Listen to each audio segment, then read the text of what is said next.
So surf music was pretty much dance music, wouldn't you say? Yeah, I would say it was pretty much dance music. The only time they stopped dancing generally is when you broke a string and had to fix your guitar. Yes.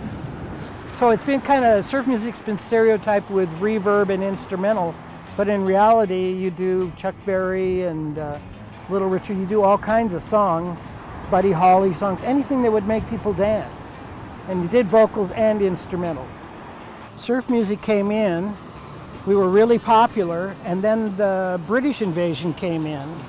And when the British came in, they dominated the charts, more than half of the charts. So all the great black bands, the doo-wop bands, other bands, they couldn't get radio play. So radio play is basically advertising for people to come to your shows. So the concert bookers were not booking them. So many of those artists, their career was over by the time of the British invasion. And then once the surf music was kind of gone, the industry was sort of looking around California for something. And right up the street here was San Francisco, which are basically surf bands with a message. You hear the Quality of the Dead and Quicksilver and all those bands.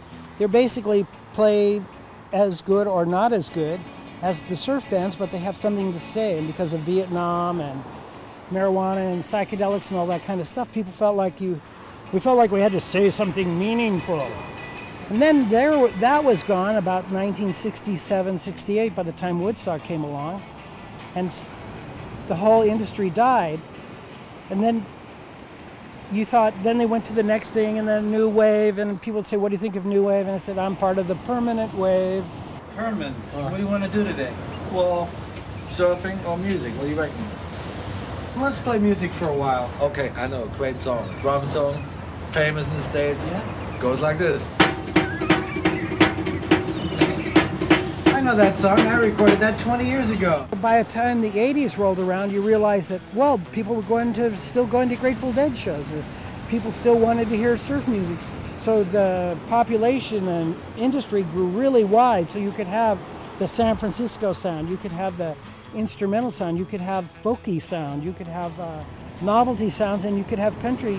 So really, instead of just dying out, which they did because of Top 40, when albums came in, then you had all this segmented markets where people could still survive and make a living, and even the old doo-wop bands that weren't busy working and hanging drywall and doing carpentry got back together and started doing concerts again.